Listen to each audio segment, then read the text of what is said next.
Assalamualaikum dan halo semua. Jumpa lagi bareng saya, Mister Nyeleneh. Siapa di sini yang berani ngomongin hal paling pasti di dunia, tapi paling jarang kita bahas? Ya, kematian. Ada yang bilang nyawa dicabut malaikat Israel. Ada yang bilang cuma proses biologi biasa. Mana yang benar? Kita bedah dari dua sudut pandangan sekarang juga. Jangan kemana-mana. Ini bakal bikin otak kalian berputar. Pandangan pertama, mitos dan agama. Apakah benar malaikat Israel pencabut nyawa? Penjelasan dan sejarah. Dalam ajaran agama terutama Islam, malaikat Israel atau yang sering disebut malakul maut adalah makhluk yang ditugaskan langsung oleh Tuhan untuk mencabut nyawa seluruh makhluk hidup saat ajalnya tiba.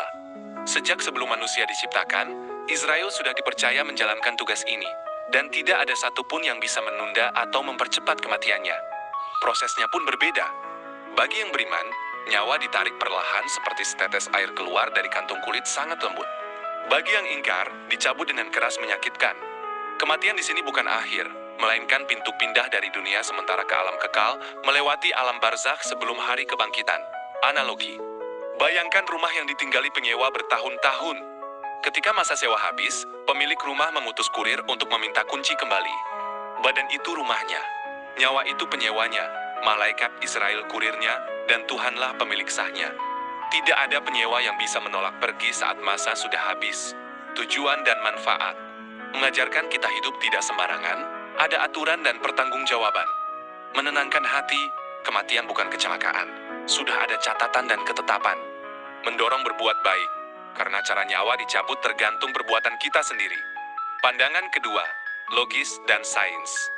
Apakah ada penjelasan tanpa melibatkan malaikat? Penjelasan dan sejarah. Secara medis dan biologi, kematian adalah berhentinya fungsi tubuh secara mutlak dan tidak bisa kembali. Dulu orang bilang mati kalau jantung berhenti. Sekarang standarnya adalah kematian otak, tidak ada lagi aliran darah dan oksigen ke sel-sel otak, sehingga semua aktivitas kesadaran dan kendali tubuh hilang selamanya. Prosesnya berurutan, masa sekarat, jantung dan napas berhenti, sel otak rusak permanen, seluruh organ berhenti bekerja, lalu terurai kembali jadi zat alam. Tidak ada bukti terukur, terlihat, atau teruji tentang pencabutan nyawa oleh makhluk tak kasat mata. Yang teramati hanyalah runtuhnya sistem kehidupan karena faktor usia, penyakit, atau kecelakaan. Analogi, anggap lampu pijar yang menyala puluhan tahun. Ketika aliran listrik diputus atau filamen di dalamnya putus, lampu mati seketika. Bukan ada tangan tak terlihat memadamkan apinya, tapi karena syarat agar lampu menyala sudah tidak ada lagi. Begitu juga tubuh kita.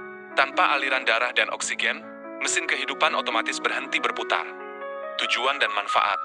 Memahami batas kemampuan tubuh, pentingnya menjaga kesehatan.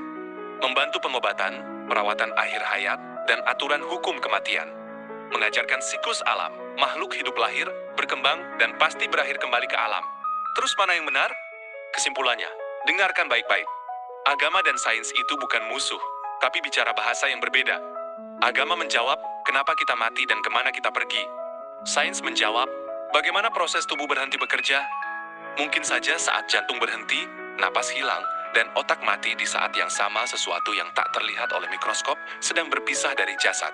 Kita yang terbatas akalnya, belum tentu bisa memahami seluruh realitasnya.